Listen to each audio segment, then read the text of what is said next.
Bonjour Stanislas. Bonjour. Avec vous, nous parlerons des enjeux et de l'impact de la notation financière sur le marché financier régional. Mais avant de commencer, pouvez-vous nous expliquer ce que c'est qu'une agence de notation financière? Alors, le rôle d'une agence de notation financière est d'établir ce qu'on appelle la qualité de crédit. Donc, l'agence de notation financière va établir la capacité et la volonté d'une entité emprunteuse à faire face à ses obligations financières. Cette obligation financière, cette capacité, elle est évaluée à court, moyen et long terme. On appelle court terme toutes les obligations à moins d'un an et moyen et long terme les obligations au-delà d'un an. Donc c'est en sorte une structure qui va permettre de réduire l'asymétrie d'information entre les pourvoyeurs de capitaux et les demandeurs de capitaux. Donc c'est elle qui va permettre à ceux qui veulent emprunter de montrer qu'ils sont capables de rembourser, et à ceux qui veulent prêter de savoir à qui ils prêtent. Et d'un point de vue structurel, comment sont réglementées les agences de notation financière? Alors, les agences de notation, déjà, c'est important de comprendre que ce sont des entreprises commerciales. Donc évidemment, elles peuvent opérer sans agrément particulier. Ceci dit, pour que la note soit reconnue sur un marché particulier, par exemple là, pour que la note soit reconnue sur la BAVM, elles doivent être agréées par le Conseil régional de l'épargne publique et des marchés financiers, donc qui devient l'autorité de régulation de ces agences de notation financière. Cette réglementation va consister à se rassurer que les agences de notation financière qui sont agréées ont une méthodologie qui soit adéquate à la réalité, donc adéquate aux rapports qui sortent, et que ce soit une méthodologie qui soit acceptée déjà par le marché, parce que c'est une des conditions même pour être agréé, et aussi se rassurer qu'il n'y a pas de conflit d'intérêt entre l'agence de notation financière et les entités notées qui payent d'ailleurs pour le service d'établir une note. Donc qui ne payent pas pour la note, mais payent pour le service d'établir une note. Donc le régulateur va se rassurer qu'évidemment toutes ces règles-là sont respectées, de sorte à avoir un marché qui soit crédible, transparent, et où les agents de notation financière vont rassurer les investisseurs et consolider la position des emprunteurs. Votre agence de notation financière Bloomfield Investment existe depuis 2007. Qu'est-ce qui a justifié la création de cette agence et plus généralement la création des premières agences de notation financière? Alors, oui, ça fait 14 ans que nous existons, mais la notation financière existe depuis plus de 130 ans, ou même 140 ans, me semble-t-il. Et la première agence de notation financière qui a été créée, c'était Moody's, qui était d'ailleurs au départ un journal d'opinion. L'idée, c'était de donner une opinion sur les différentes transactions qui se faisaient sur le marché pour permettre d'avoir un marché plus transparent, donc permettre aux investisseurs d'avoir une idée des entreprises qui voulaient emprunter ou qui faisaient des transactions sur le marché. Donc, c'est transformé après à de la notation financière. Et la raison pour laquelle nous avons été créés, c'est pour répondre à un besoin qui est un besoin, à mon sens, qui aujourd'hui a été prouvé être pertinent. C'est que les agences internationales font la notation financière en devises étrangères. Ce que ça veut dire, c'est l'évaluation qui est faite par les agences internationales pour les pays africains et les entités africaines va établir la capacité de ces entités-là à faire face à leurs obligations, mais en devises étrangères.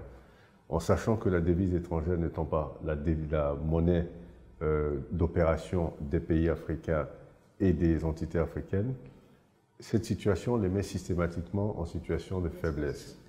Et puisque la capacité de rembourser en devises étrangères va dépendre fortement du niveau de réserve de devises des banques centrales en Afrique et de la politique de transfert de devises.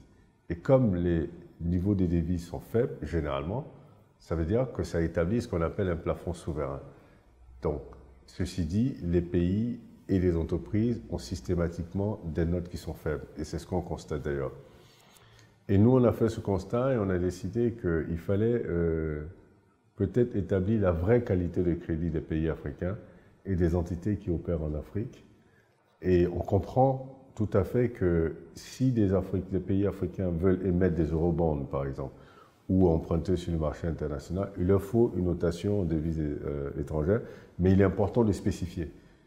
Et c'est la raison pour laquelle nous avons créé cette agence qui a commencé à faire de la notation financière en monnaie locale.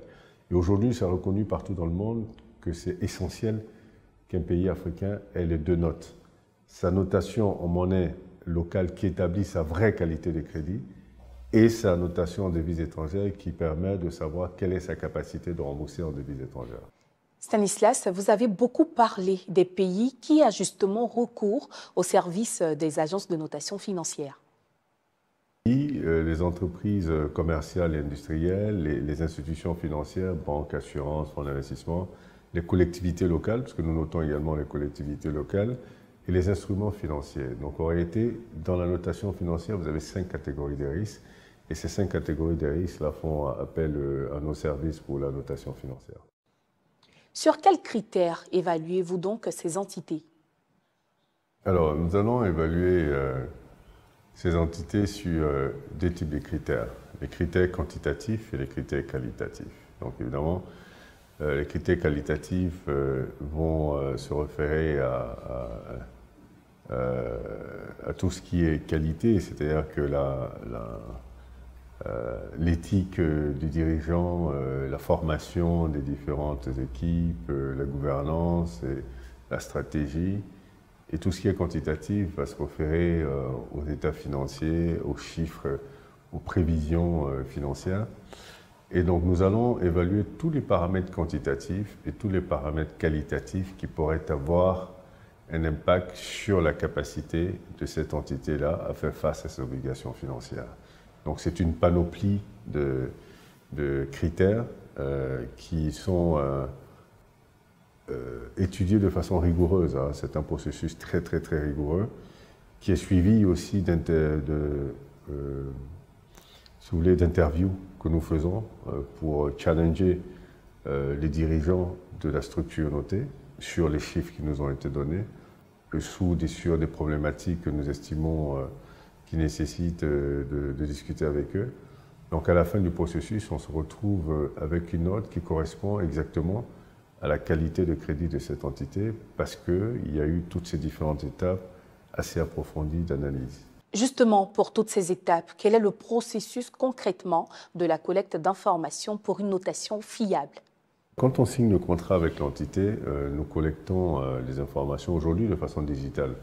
Ça évolue au départ, c'était des documents qu'on nous envoyait par DHL quand les clients sont à l'extérieur. Maintenant, tout est digitalisé. Donc une collecte d'informations, une première analyse et ensuite les entretiens.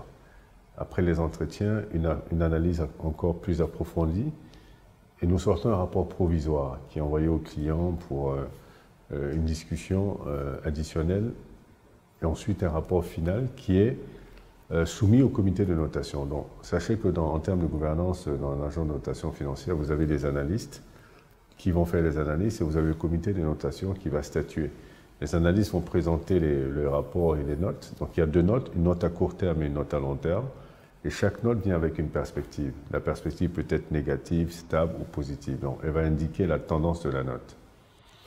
Et le comité va statuer et la note sera restituée au client. La première année, on va faire une présentation, mais les autres années, on va juste leur envoyer les notes. Voilà comment ça fonctionne. C'est une relation sans fin alors entre l'agence de notation financière et le demandeur. C'est une relation sans fin jusqu'à ce que le client décide de se retirer. Mais même quand vous n'êtes pas dans, vous n'êtes pas dans une obligation de vous faire noter, on encourage toujours les entités à se faire noter. Ça leur permet d'établir de façon permanente la qualité de crédit. Donc vis-à-vis des créanciers potentiels ou de créanciers actuels, ou dans une anticipation d'améliorer les relations avec les partenaires et monter patte blanche tout le temps. C'est extrêmement important. Donc c'est une relation permanente qui s'établit entre l'agence de notation financière et l'entité notée. Les notes donc varient de A à D en passant par B et C.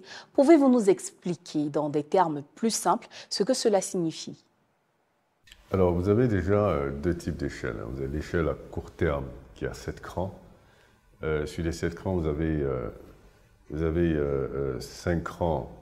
Les crans, c'est les différentes notes. 5 crans en notes d'investissement, 2 notes en notes spéculatives. Ce qu'on appelle note d'investissement, c'est la catégorie où on part de risque modéré à risque extrêmement faible. C'est la catégorie où généralement on ne demande pas de garantie. Et la catégorie spéculative, c'est la catégorie où votre note est spéculative. Ça veut dire qu'en réalité, votre qualité de crédit, elle n'est pas solide. Et là où on va vous donner de garantie parce que la probabilité de défaut, elle est beaucoup plus grande. Et vous avez la note qui établit les fondamentaux. L'échelle qui établit les fondamentaux, c'est l'échelle à long terme, qui comprend 20 crans. 10 crans spéculatifs et 10 crans d'investissement. Donc, vous partez et ça part de 3B- à 3A en note d'investissement et de D, défaut avéré, à 2B+ en note spéculative. Donc, ce que ça veut dire, si vous prenez par exemple, si on prend par exemple 2A, ok, si on prend 2A-, 2A, c'est la catégorie des risques très faibles. Vous avez 3 sous-catégories dans les 2A. Dans les 2A. Vous avez 2A-, 2A et 2A+. Donc, c'est la catégorie où la probabilité des défauts est quasi nulle. Et au-dessus de 2A, vous avez 3A. Mais 3A, c'est une seule note. 3A, ça veut dire que la probabilité de ne pas respecter vos engagements, elle est nulle. Donc, quand vous êtes dans cette catégorie-là, non seulement vous empruntez moins cher, mais vous empruntez sans garantie. Et c'est important de comprendre que l'argent va coûter en fonction de votre qualité de crédit. Donc, en fonction du risque que vous représentez, en fonction de votre capacité de remboursement. Mieux vous êtes noté, moins cher l'argent coûte, et donc évidemment, vous avez de meilleures conditions d'emprunt. Si vous êtes mal noté, l'argent coûtera plus cher, mais au moins, on sait quelle est votre qualité de crédit. Parce qu'il est important pour pouvoir déterminer les conditions d'emprunt, qu'on connaisse votre qualité de crédit. C'est la raison pour laquelle on dit toujours, il est préférable d'avoir une mauvaise note que de ne pas être noté. Et c'est extrêmement important. Alors, nous avons remarqué que parfois, pour une même entité, les notes diffèrent d'une agence de notation à une autre. Qu'est-ce qui explique cela et quelle attitude devrait adopter l'investisseur face à cette différence? D'accord. Alors, il y a deux choses. Il y a les différences de notes dans la même devise. Donc, on va dire la devise étrangère. Il y a les différences de notes dans la même devise locale et il y a les différences de notes entre devises. D'accord. La différence de notes dans la même devise, elle est tout à fait normale, mais elle ne peut pas être... Vous allez voir, généralement, elle est juste d'un cran. Si par exemple Fitch dit que la Côte d'Ivoire est B+, Standard & Poor's peut dire qu'elle est 2B-.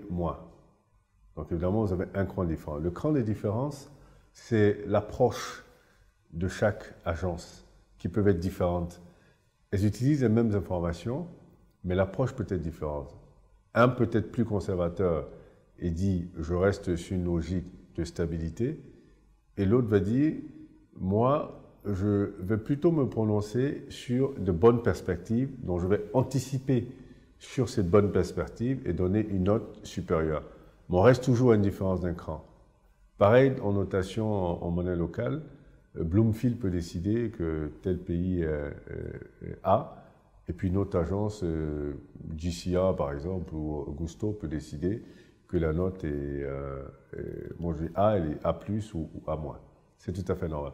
Maintenant, entre différentes devises, c'est tout à fait normal parce que, et là, les crans peuvent être différents. Ça peut être 3 crans, ça peut être 4 crans. Pourquoi? Parce que dans la notation de devises étrangères, il y a des restrictions. La restriction de transfert de devises, la restriction, il y a aussi le risque de taux de change. Ce qui n'est pas pris en considération dans la monnaie locale. Parce que quand vous empruntez en CFA, vous remboursez en CFA, il n'y a pas de risque de transfert de devises, il n'y a pas de problème de réserve de devises, il n'y a pas de problème de risque de taux de change. Donc évidemment, les notes en monnaie locale seront beaucoup plus élevées que les notes en devises étrangères. Voilà tout simplement ce qui explique les différences.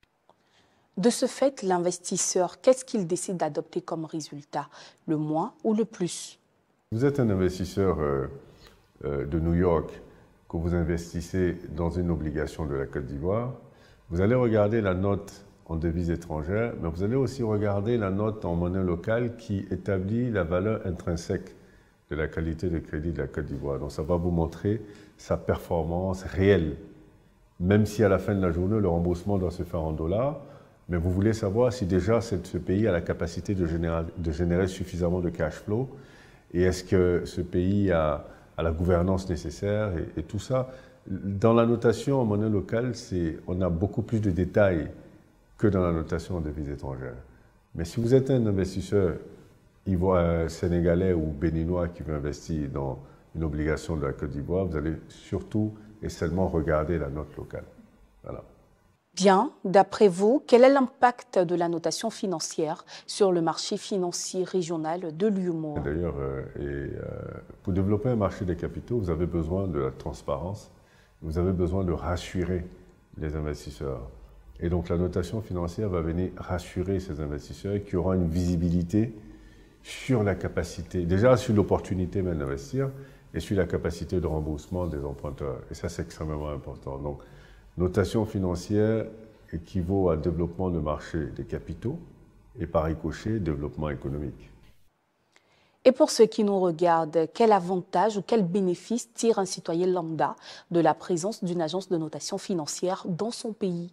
Avoir une agence de notation financière dans ce pays est un argument extraordinaire d'ailleurs, parce que, comme je dis, en Afrique, vous avez aujourd'hui 3 agences de notation financière. Donc c'est un argument extraordinaire. Déjà, c'est très rare, mais c'est un argument extraordinaire pour quand on veut parler de l'environnement des affaires, ou même quand un citoyen veut comprendre comment fonctionne son État, comment fonctionne le gouvernement, quelle est la performance de son pays.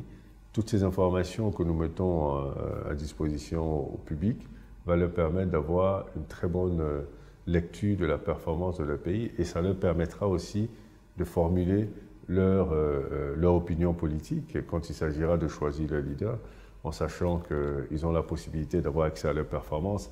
Mais cette performance, elle n'est pas dite par le leader lui-même, elle est dite par une entité tierce qui est indépendante et qui donne une opinion sur la performance du pays et la performance des leaders.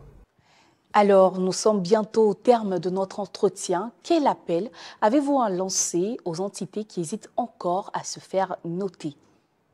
Je pense qu'il ne faut pas hésiter à se faire noter. Au contraire, c'est un outil extraordinaire qui permet aux entités notées d'établir non seulement leur qualité de crédit, mais de surtout montrer quelles sont les forces et quelles sont les faiblesses.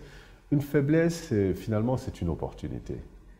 Plus on la cache, plus elle ne représente rien du tout. Plus on la montre, plus elle se transforme en opportunité, et ça donne aussi aux entités notées une sorte de tableau de bord duquel elles vont regarder où sont leurs faiblesses, où sont leurs forces, et travailler là-dessus. Dans un appel d'offres, par exemple, de 2 entités, celle qui est notée aura un avantage significatif sur l'autre parce qu'elle est transparente. La notion de transparence dans l'économie et dans le business est quelque chose d'extrêmement important. Plus vous êtes transparent, plus plus on a confiance en vous. Avoir une mauvaise note, ce n'est pas une calamité. Avoir une mauvaise note, ce n'est pas la fin du monde. La mauvaise note s'explique. Ça peut être un concours de circonstances, ça peut être un environnement donné, ça peut être beaucoup d'éléments. Une mauvaise note ne veut pas dire que vous êtes mauvais. Et ça, c'est extrêmement important. Et d'ailleurs, les investisseurs veulent avoir le choix de décider. Il y a des investisseurs qui investissent dans des entreprises qui ont de mauvaises notes, mais ils veulent avoir le choix. Et donc, c'est important que chaque acteur puisse donner ce choix-là aux investisseurs. Donc, nous encourageons toutes les entités qui souhaiteraient éventuellement emprunter ou éventuellement monter patte blanche vis-à-vis de leurs partenaires de se faire noter. Et d'ailleurs, je crois que, comme je dis, même une mauvaise note vaut mieux qu'une absence de note, parce qu'au moins on sait ce que vous valez, et vous-même vous savez ce que vous valez, et ça vous permet de rectifier les faiblesses.